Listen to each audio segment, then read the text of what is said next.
Hello, everybody, and welcome to In the Stars with Eli Gomez. I am your host, Eli Gomez. Today, I have on psychic medium Tracy St. Croi. She is one of the best, at least in my personal opinion, psychic mediums out there in the woo-woo world. She also has the podcast Haunted Road Trip Show, streaming on all good platforms. I have spent much of my high school years listening to it, and there is not a single boring episode on that thing. You're always going to learn something new. It will also get your mind a thinking, or at least give it something to ponder upon. Tracy does an excellent job of taking out the fear from the woo-woo world and the afterlife and all things mystical.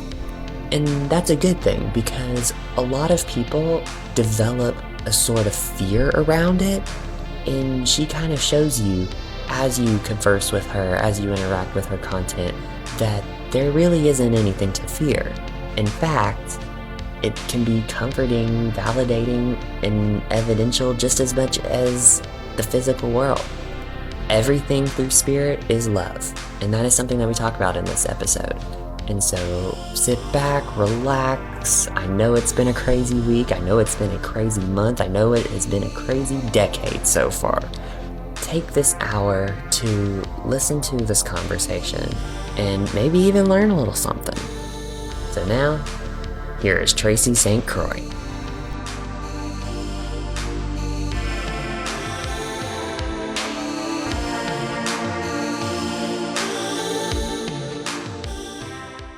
Hello, and I am here with Tracy St. Croi from the Haunted Road Trip Show. This is really exciting to be able to have you on the podcast. Welcome. Well, thanks for having me, Eli. And I do need to apologize. My voice is a bit hoarse today, but be patient. We'll get through it. It happens. It's also that time of the year, so I'm sure people understand. So you're a psychic medium. I am. And I'm a lot of other stuff, but yes. Yeah, so you not only are host of the Haunted Road Trip Show, but you also do a lot of investigations. Is that correct? I do. I do paranormal investigations, and matter of fact, be on the lookout for my streaming TV show coming out here within the next couple months. We're finishing up the editing called Haunted Road Trip Show, where we flip the script on paranormal investigations. From investigating from a medium's perspective versus all the tech. That's something I'm really excited to tune into. So, especially since I grew up, listening to your podcast. I remember one that was very memorable was the one that you did with, what was it called? It was a tour group in New Orleans, and you were talking with some people from there about their investigations that they did in the city. And that was one that was very memorable for me. Yes, if you go back, that is my last year's Halloween episode where originally, not last summer, but summer of 23, I was in New Orleans, and of course you got to do a ghost tour. Of course. And, went on this ghost tour and found out about one of the most, notorious and gruesome crimes that happened in New Orleans, and it almost happened kind of really discreetly because it was so covered up in all the Katrina stuff that, it literally stuck with me. I was like, wow. But New Orleans, those streets watch you. If you are any bit of a metaphysician, those streets are alive with seen and unseen. There is no doubt about that city. Oh, it's my favorite city. I've been a couple times, and would it be your favorite haunt? Yeah, that's a good way to put it. That's a great way to put it. My biological father's side of the family is from that region. That was a very spiritual area. Even in the outskirts, where you're going through all the swamplands, it's almost like, wow, there's a lot of action and happen out here, even though it kind of gives off this serene calm. There's a couple of cranes and pelicans flying everywhere, but it's still there's so much energetically that is happening there that even people who are not necessarily would consider themselves spiritually attuned, you could still kind of pick up that. Oh yeah, it's thick there. It is thick. It is in the air. I mean, they celebrate it there, for God's sake. So, of course, the energy is going to be primed for plenty of hauntings and sightings and, experiences. The hotel we ended up staying at, of course, I booked the room and I'm like, look, you're not going to avoid a haunted hotel in New Orleans. You're just not. I booked it and we get there. And the guy's like, yeah, he's like, you got to go around back, and it's that back building, and it's down on the first floor, and this and this. And suddenly, I'm like, who's military outlet? At one time, he's like, oh yeah, that place was, and I was like, that would be the morgue there, would it? And he's like, yeah, I'm pretty sure. He's like, I think that's where your room's at. And I'm like, ugh. An experiment in working with spirit differently that night. Like, I had to pull out some new tools and think of some things that I was like, no, you are not disturbing my sleep and my peace. I do not care what you want. Right? No, first off, rude. Rude. Okay? Yeah, you're coming into my personal space. Yeah. Exactly. I was like, if you need people to go piss off in the middle of the night, I will give you a list. I will gladly give you some names and addresses. Oh yeah. I feel like everyone who is a metaphysician of some sort kind of has like that running joke, like you better not mess with me, cause just saying. I will hurt your ass. No. Yeah. Even though I don't think I've ever like intentionally sent anything harmful to anyone's direction, I always joke around with that. I'm like, remember who I am. It's like Exactly. yeah. I mean, a little pinch of mystery never goes wrong, right? Let me Yeah. know that. But I mean, that's a city that I was always interested in, and that was, I think, like the second or third time I'd been there. But that was like the first time I'd been there after kind of I'd become like really aware of my spirituality and mediumship and everything like that. I went there my first time. And I can't tell too much about this story. Way back in the day, me and my girlfriends hoofed it down there pre-internet to Mardi Gras, which that is all I'm going to say, because allegedly things happened. Allegedly stuff happened, and we had fun. Allegedly. Not many photos exist. Just the stories, just the legends. A legend and for entertainment purposes only. That's right, for entertainment purposes only, but I did find a bag of beads. Over the summer, I was like, what is this? I was cleaning out some stuff, and I was like, well, old friend. But yeah, that was the first time going there and learning how to really use my discernment and my abilities and boundaries and things like that in a different way, testing me and challenging me in ways that I hadn't been before as a medium. And I kind of liked it, because growing up, you asked me about, tell us about your story, how you grew up. Fun fact, first house that I lived in, the backyard was a graveyard, was a cemetery.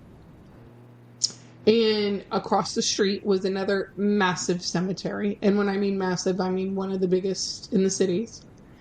And then what usually follows cemeteries is funeral homes. And there was a funeral home. So I was literally surrounded by death of some kind. My joke is like, I never left the dead. I never left spirit world. So we would, as young children, we would play hide and go seek in the cemetery. Why not? Like, I was okay with that. I had a lot of imaginary friends that I now realize I was like, oh, those were spirits. Those were not imaginary friends. And we used to do this thing, and I still don't understand what was happening, but me and a sibling of mine, we would stick our hands under the bed, and these other hands would touch us and play with us. Wow. Yeah, we were like, 4 or 5. So we weren't like freaking out too much about it. We were like, oh, these kids want to play with us. Yeah. That's kind of amazing though. Like that's not everyone just has those experiences. So No. And I had, a lot of interesting experiences in that house. And, the funny thing was, as I grew up, one of my things was like, why can't the parent that I freaking live with not pick a house that's not fucking haunted? Right? But, as I developed my mediumship, I realized it wasn't necessarily a house, it was me. Because I was the light. And they knew that they could get to me, talk to me, get my attention, something. And so it was kind of primed area. But, growing up, I had a lot of experiences with my psychic abilities, and this is, pre-caller ID. I know, get your fan out and your smelling salts. There was a day when people would call and you didn't know, it was just ringing. It was just ringing and you had to answer it and talk to find out who was calling. And I used to sit around and I would guess who's calling. And it was always fun to like do things like that. And I would know about Christmas presents and who was coming at what time. And eventually, my family kind of entertained it, but then they were like, can you be quiet? Because that's awkward. Right. You were someone that that completely broke the mold of whatever your family had previously thought about spirituality or religion or whatever kind of thoughts of that. And so you were kind of the catalyst that really got them thinking, like, oh my goodness, like what if what I'm thinking is not actually what's happening, or kind of the fear that it may have invoked too as well. Well, yeah, it did. And I mean, I remember one specific incident that really freaked my dad out. And mind you, my dad was a detective.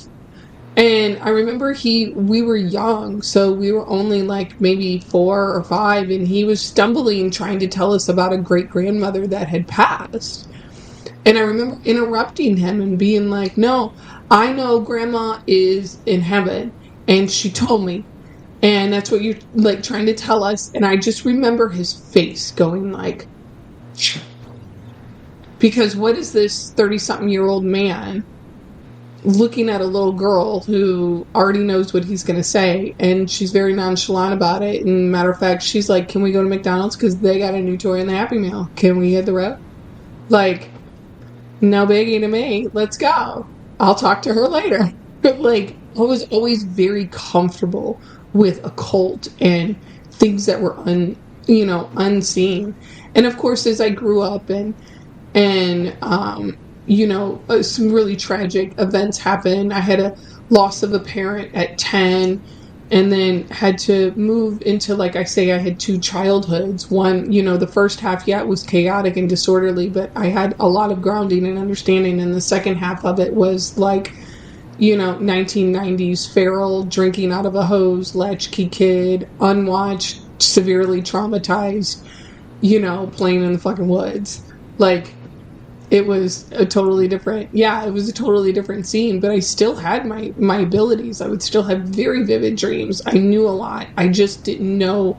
I thought it was normal. I thought like everybody had it, but I just didn't talk about it too much until I got older. I'm sure that once you did start, kind of talking to people about it, kind of like what it was like from you on your end, that a lot of people may have been like, oh, it's not actually as scary as they make it sound to be on social media or in Hollywood or all the things.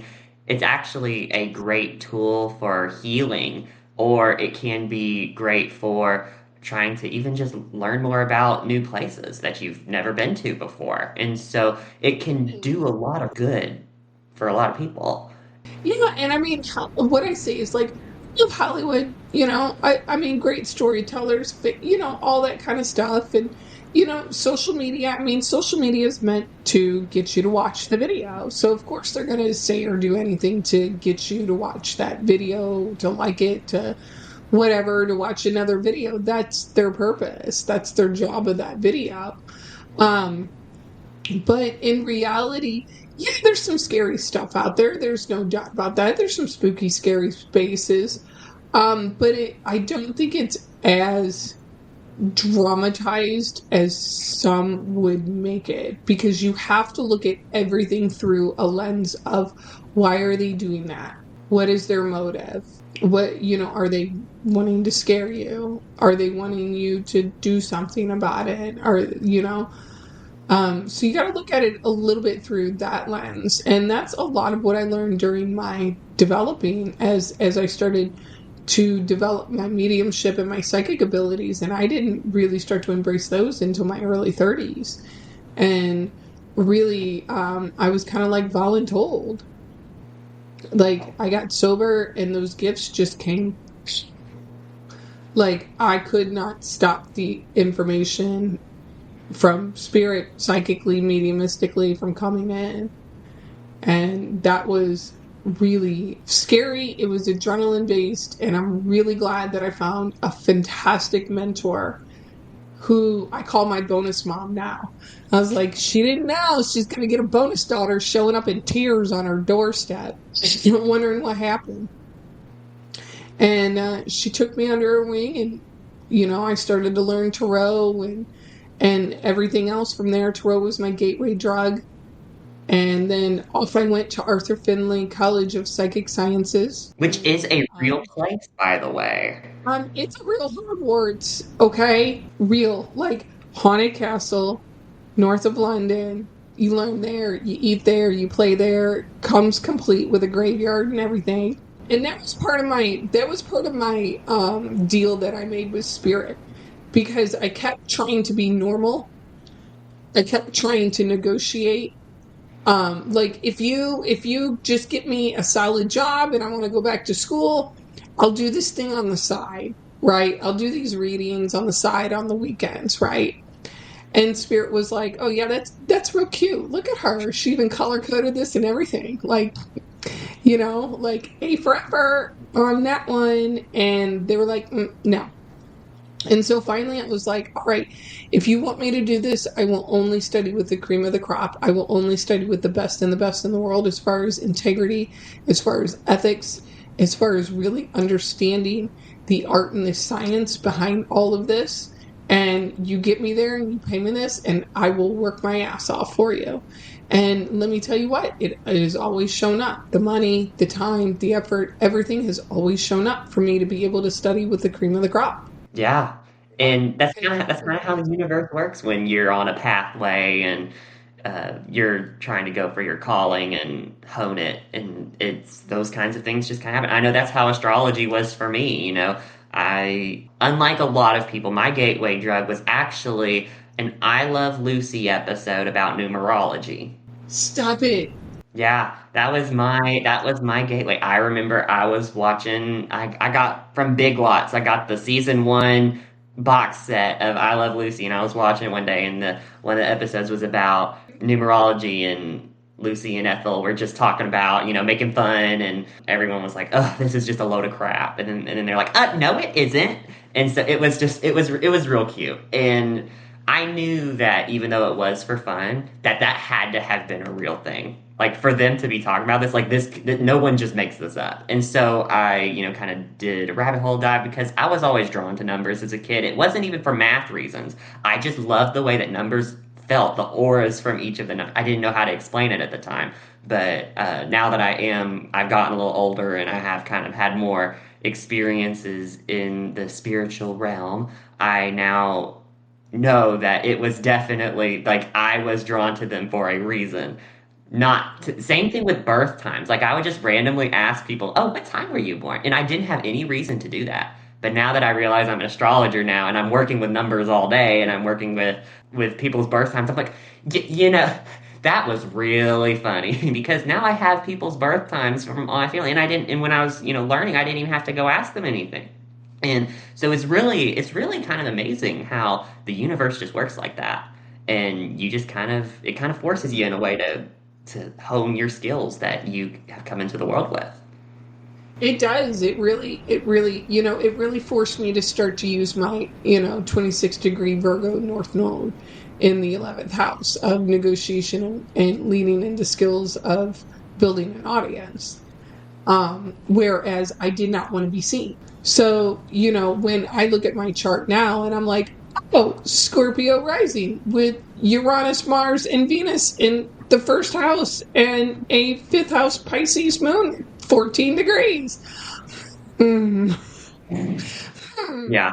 wonder what that could be. I know. Yeah. I got a Libra sun in the 12th house and Pluto conjunct it. I'm like, It's almost like this work was very fated for you. it is, and It found you. and I will tell, yeah, exactly. I have a 28 degrees Mercury in Libra in the 12th house, and what that means for everybody there, anybody who just knows things, who's very, claircognizant or very quick about things, like can figure a situation out.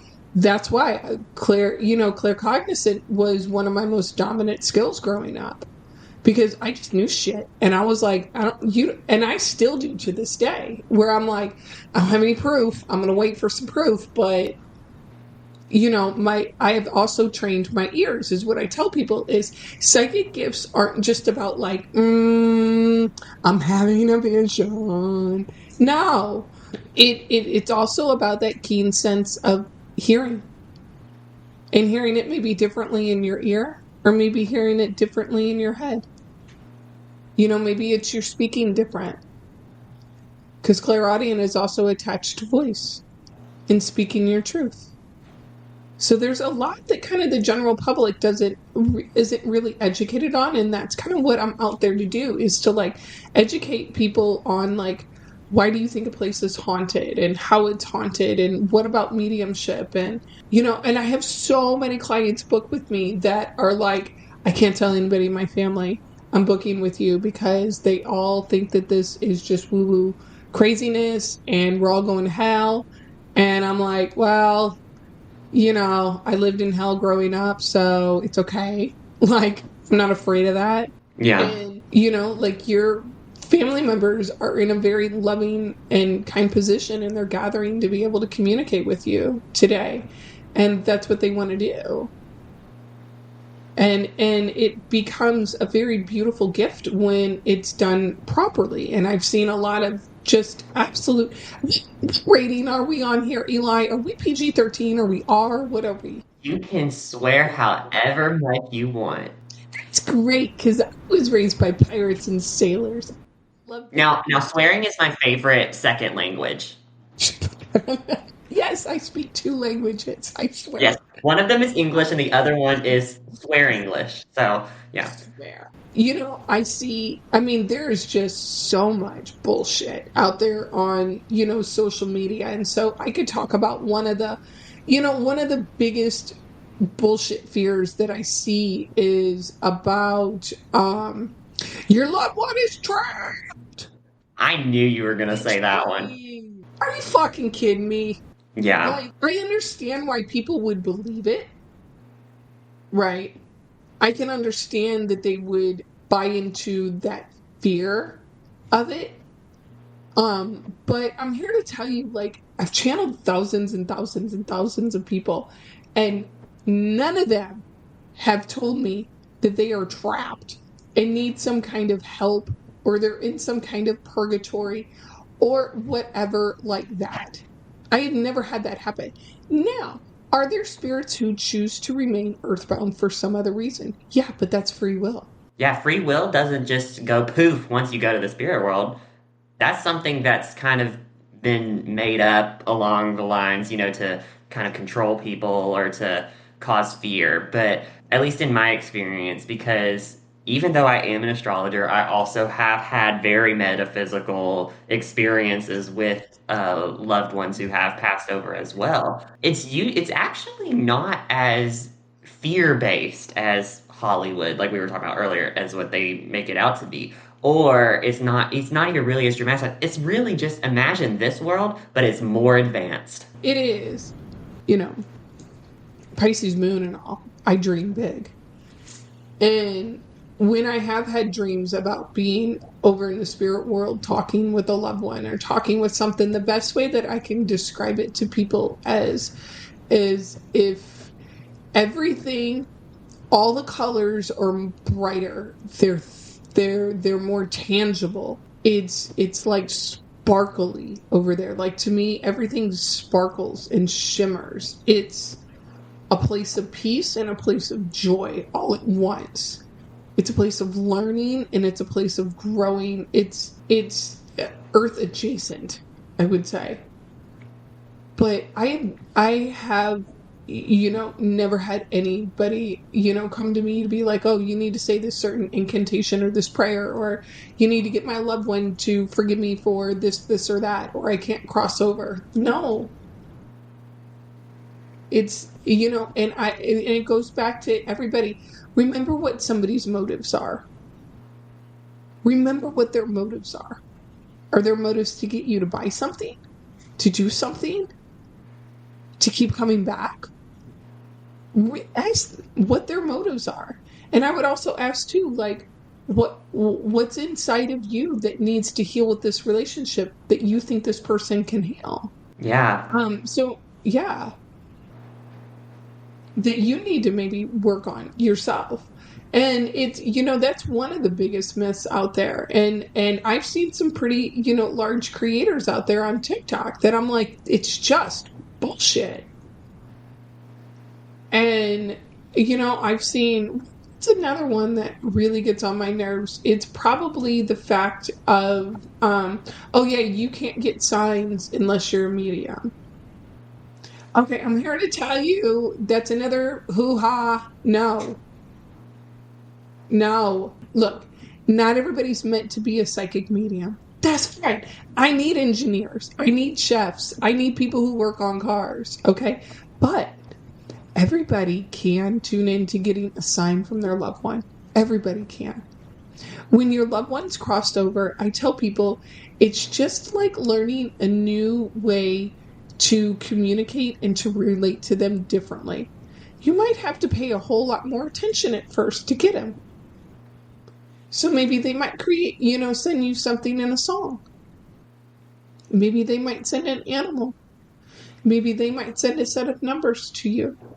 Maybe you might smell something familiar. Maybe their flower garden or something that they cooked. Maybe you might just keep seeing that stupid show on TV that they used to freaking watch all the time. They will go a long, long mile to keep getting your attention in a loving and caring way. Just tell them what you want and how you want it. Yeah, because at the end of the day, they're the ones trying to communicate with you. And so trying to learn how to recognize that and unlock those skills that are already innate in all of us to some degree. Some people may have an easier time unlocking those skills than others. However, once we do recognize that we too can communicate with them, oh, it's magic. It is. It's really magic, and it's so much fun to see how your loved ones will show up in different places to say hi.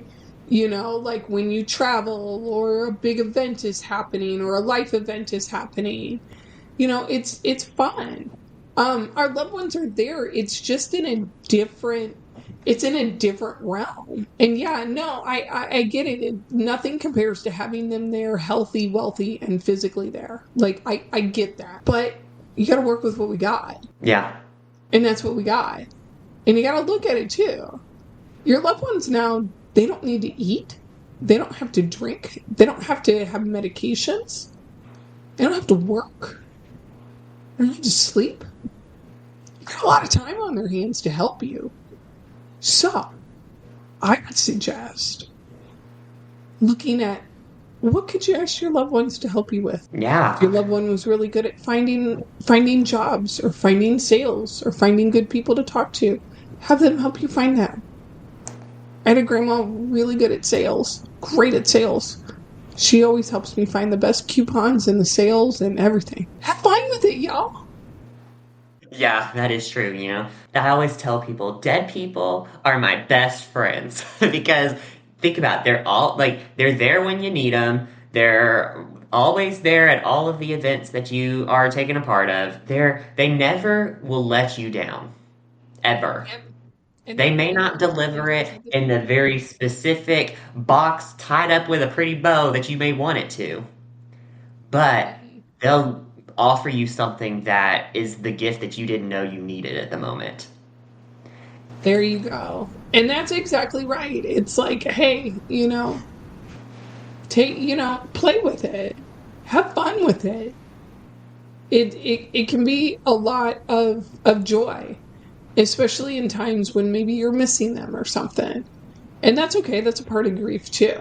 But yeah, I think that those would be some of the myth busters that I would talk about. Now, is there weird and crazy stuff in the metaphysical realm that I don't know about, that's unknown, that I don't understand? Of course, there Of is. course, it's infinity. It's all that is. There's always more to learn. There's always more to uncover. And it's always creating. So, It is. It's always creating. And the thing is I just say, like, the one thing that I really feel that working in the metaphysical industry always reminds me is like to have fun in life. You know, that we really never know when our ticket's up. We don't. So go have some fun. Enjoy your life. Do what you got to do, but I enjoy it. That's what I've learned. Fuck it. I'm gonna enjoy it. Let's do this shit. right, you're here and you're here for a reason, so you might as well live it up. Well, I was like, yeah, because I was like, I don't think I want to do other styles of work because it doesn't work for me. I don't, I have problems with authority. Me So, too. I either A, I am the authority, or B, I piss off authority. And that's you. I mean, looking at my chart, and that's why Lori was like, I will help you on your own thing because you will be mad at me if you work for me. And I'm like, okay, okay. And so I totally get that. And that's kind of how it is everywhere. And so, like, it's either I'm the one in charge or I'm mad at the one in charge. And so I completely get it. yeah, I'm like that at my Saturn in 11th house of Virgo. So I'm like, I think it's gonna go that way, but and once I really learned how to embrace that power within myself is like I can work in group formats and I can work with like nonprofits and all that kind of stuff, but like don't ask me to work for you 9 to 5. Like Oh, no. Yeah, that's not short happening. term, we can talk about it. Long term, no. No, because I'm eventually going to tell you I'm gonna figure out every little nook and cranny in your system that needs to be fixed, and you're gonna hate me. I was the same way. I'd always be like, when I was working for a different company than I am now, I was a very quick learner. I learned the ins and outs in 2 weeks, where most people would take 20 years to learn.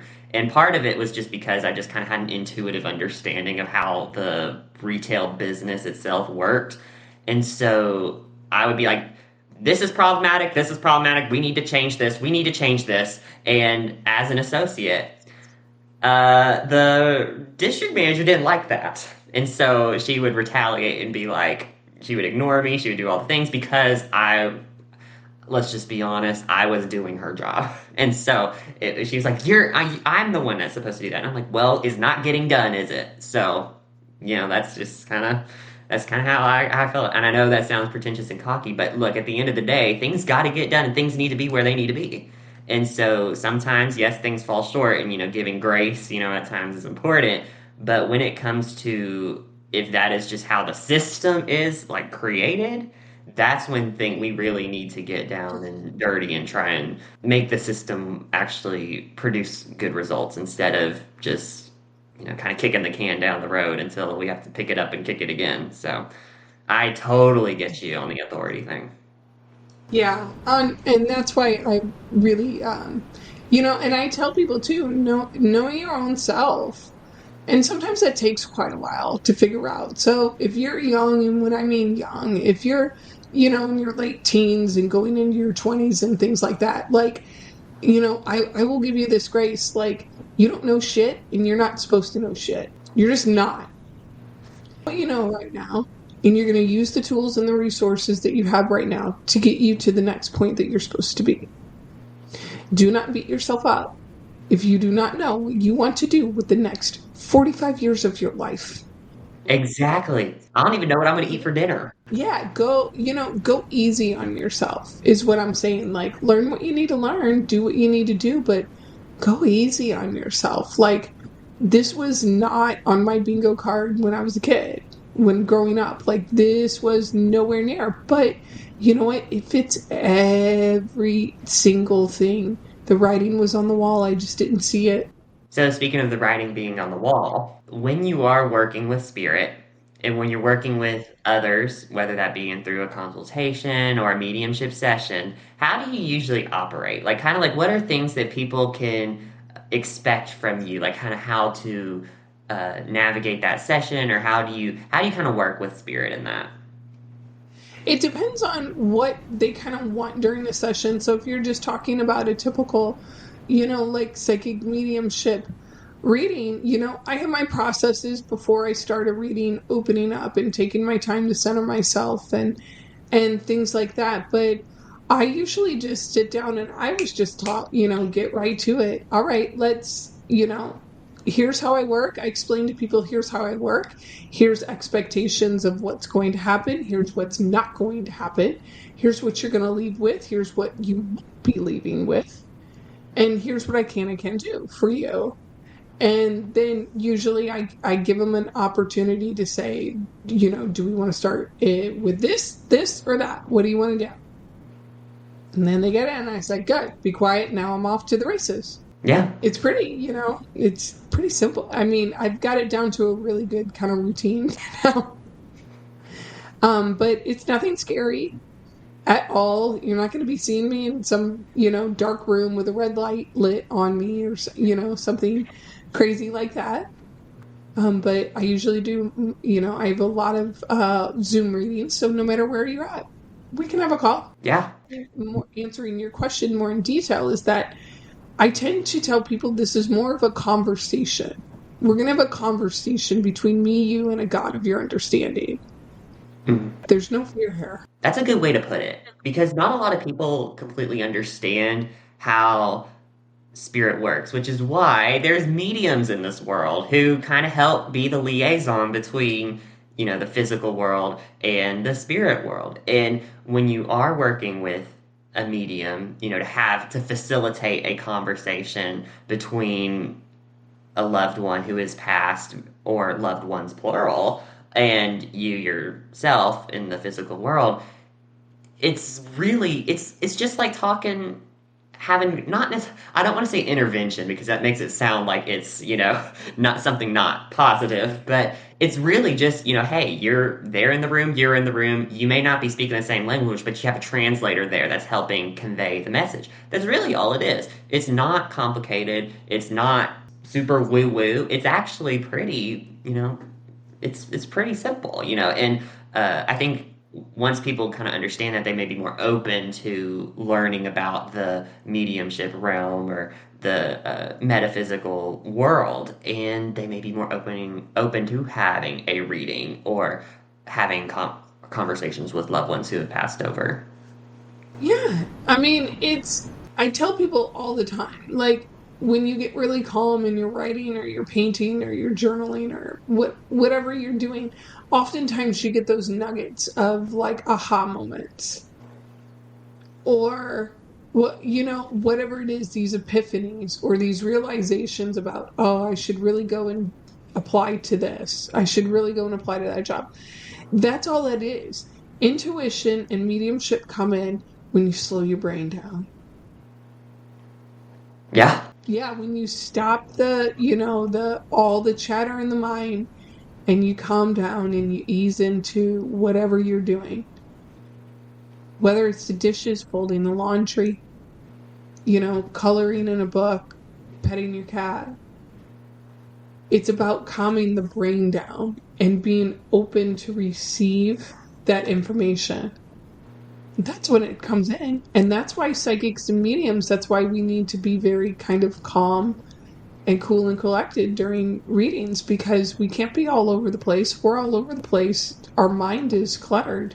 We need to make space for spirit to come into our mind to help us, give us telepathic information. We need to have our auric field open so that they can slide in, so that maybe we can feel what they want to communicate, feel how they felt in life, feel what it felt to be in their body. So when you are working with spirit and you're in the zone, that's always like how I like to describe it, is because it's almost like its own little. Yes, it is meditative in a way. It's also usually relaxed. I have had some encounters where I have been very, riled up, and then all of a sudden there's like a of energy, and I feel that it's on. But that's very rare. Most of the time, it's very subtle, and it's very it's a little discreet almost. It's almost like it's just kind of, it's there, but you gotta really, you got to really let it listen to the little small voices. But when you are in the zone and it's all there, what are some of the most common messages that you receive when you're trying to convey in a reading for someone? Like, what are some of the most common messages that come through? Some of the most like common themes that people will want to address a lot is if people couldn't be present for somebody's passing, that's big. Or if there were words left unsaid, conversations not had, or if they left their last conversation in anger, that's a big one that comes through. And is it usually on their end? Are they all angry right back, and they're like, "You should be angry," or is it more like, "Oh, I'm compassionate and I understand," and it's coming from a place of love and acceptance? Like, kind of like, what is usually the response Yeah, from spirit?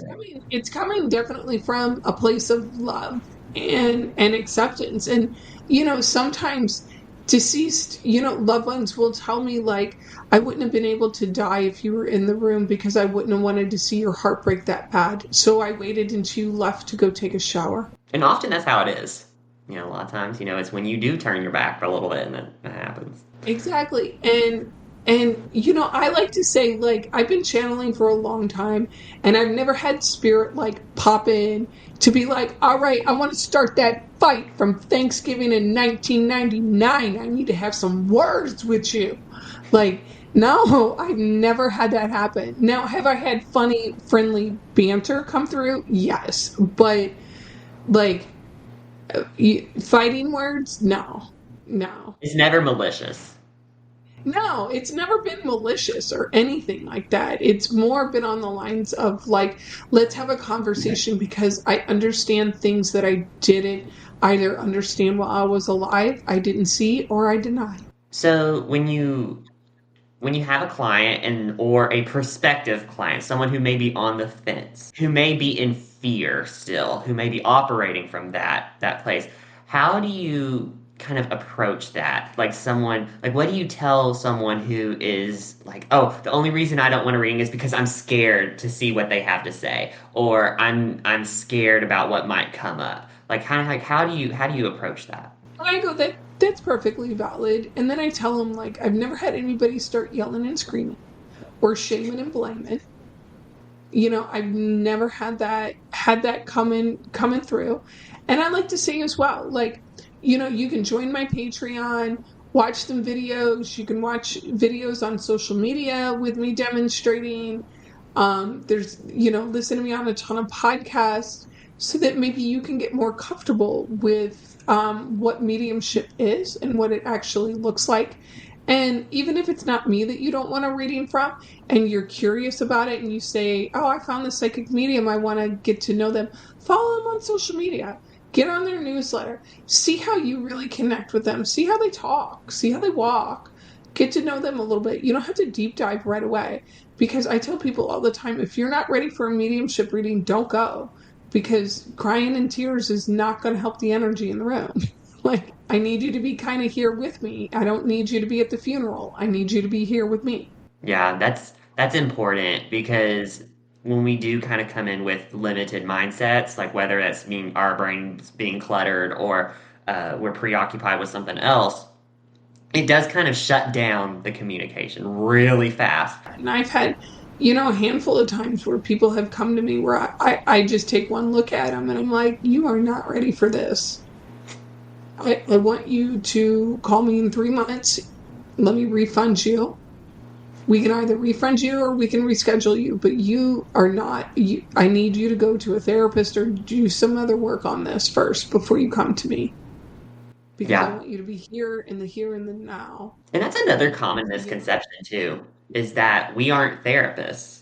Usually what ends up happening is some people are like, "Oh, well, you have information about me that I didn't know, so therefore you can fix my problems." No, that is not how this works. This is something, usually we're the arrow pointers, pointing you to where you need to look. but it is your responsibility to then utilize the information conveyed to then empower yourself to make good decisions, whether that is, getting a therapist or revisiting with your concept of therapy or whatever that is to you that helps you, that is going to empower you to make decisions on your behalf. We are not the ones making the decision for you. We are not your therapist. We cannot make you do anything. Yeah. And that's a lot of the big impressions. Like recently I asked a client, and they were in a really bad relationship, and they wanted a new job and they wanted a new relationship, but basically they didn't want to do anything about it. And I said, "Well, where's your willingness to change your own life? Because I can't change it for you. I can only tell you the potentials and the possibilities if you take action steps. So you have to tell me, what are you willing to do?" I said, because your new life isn't just going to come knock on your door. You got to do some work. Yeah. Or even if it did come knock on your door, or it is currently knocking on your door, you won't be able to recognize it if you You are, won't be able to recognize it. And I tell a lot of people too, if you want to ask, one of the most classic lines that I say a lot in readings is you talk to your therapist about this, right? Because I'm like, and they're like, "Oh no, I don't have a therapist." And I'm like, "You need one. This yeah, is big. This is yeah, big, big, big, big trauma with a big T, and you need help navigating these waters." And no, and I will straight up tell them, no psychic, medium, guru, sound healer, I don't care, unless they are a therapist, they ain't gonna be able to help you. yeah. We can be accessories, but we can't be the main, like the main course. That's part of being an ethical reader too, is that you set clear boundaries. Who you are not, what your purview is, what your purview is not. And so that's something to be very clear. And that's what I always tell people. I'm like, hey, I'm an astrologer, I'm not a medium. Do not come to me for a mediumship reading because I'm not trained in that. I haven't had any experience doing that, so I'm not going to charge for that. What my expertise is in astrology, and that's kind of like why you may not offer astrology readings, is because your expertise is in mediumship. And Yeah. so it's kind of recognizing what your skills are, what your qualifications are, and then doing accordingly with that. Yeah, and most people don't, realize that like a psychic mediumship reading is usually like psychic. There's maybe a little bit of mediumship. There's probably a whole lot of, life coaching, guiding, you know, all that kind of stuff just kind of jumbled and mixed into one. And if you get a really good psychic medium, you can really leave there with some juicy nuggets that are going to last you a while. And I think that that's any good psychic medium's hope, that they leave, that people leave their tables better than whence they found them, at least for me. That's the end goal, right? Yeah, it is. And don't, you young ones out there, don't worry about things, just do your thing. Like what is yours cannot pass you by. Okay, Yeah. promise you, trust me, I am your mystical Aunt Tracy. Okay. That's a good way to put it. I remember back when I was in high school, I was watching one of your lives on TikTok, and it was a solstice one. So it was like the winter solstice. It was like this was like 3 years ago. This was a while ago. And so you were pulling cards, and there was a couple of, because this was later at night, and there was just a couple of us, and I was like, okay, like I'll join in on the fun. So go, like, I wouldn't mind, if you want to pull a card on how I can use the solstice magic. And you specifically said, and I quote, "Man makes plans and God laughs." Ooh. And I was like, oh shit, she's good. She's good. Because I was sitting there and I was kind of down in my little emotional pit, because I was like, all these people, have lives, and I'm here in a virtual school and, don't have a job yet because I'm not old enough, and I'm just like, like, what am I gonna do? Like, there's like, I have so much I want to do, and I can't get it all done because I'm not old enough yet. And so that was kind of like a gentle reminder saying, hey, you're where you need to be right now. Those things are going to come knocking when it's time. And so obviously I didn't understand it then, but then as I got older, I was like, so that's what Tracy meant. So that's what Tracy meant. Yeah, got it. Yeah. It definitely does. That don't be in a hurry to become an adult. It's like it's not all it's cracked up to be. Well, that is the truth. I will say though that even though I am 19, I am an adult, but I'm a baby adult. It's almost like Lori likes to say, I'm on my trial run right now, my 30-day free trial. But so I will say I like it a lot better than being a minor because I am naturally a very independent person, and I do best when I have the ability to be independent. Now, still, there's still going to be obligations that you have to do. Like, if you work, you have to do that. Or if you are in college, you have to do your assignments. And yes, sometimes those suck. I get it. But a lot of times, once we kind of learn the why we're doing that, like kind of like finding our momentum in the metaphysical world as to why we're doing what we're doing, where we have our agency, and what can we do about going with it. It kind of shows us, oh, we're actually not trapped. This is actually very liberating because I have all these different ways that I can make new decisions. Yeah, but also know too, kids, that in chaos and disorder, there's opportunities. That is true. Look at the opportunities. If, look at what you want to create, not all the things that are weighing you down. Like, those things are going to be there, whatever they may be. You probably, the serenity prayer, like, know what you can and can't change. Okay? And, what can you change? What can you do? And that's a part of being, a really good, like, self-actualized person, metaphysician, self-aware, to be like, yeah, this sucks, but what, where can I find my sweet spot in this? What can I do in the meantime? Because there's certain things when you're growing up you just gotta do. You just gotta do. You know? Trash has to get taken out somehow. Gotta. But, when you start to kind of develop your sense of spirituality, and when I say spirituality, like knowing who you are, knowing your strengths, really knowing your weaknesses, working on being a better person every single day, working on, just being a healthier person for your friends and your family and your otherwise. And that's using your own personal magic to me. And that's really clearing the way for, a really great future, because I wish I would have known a lot of this when I was younger, but I didn't. I was a bonehead at that point.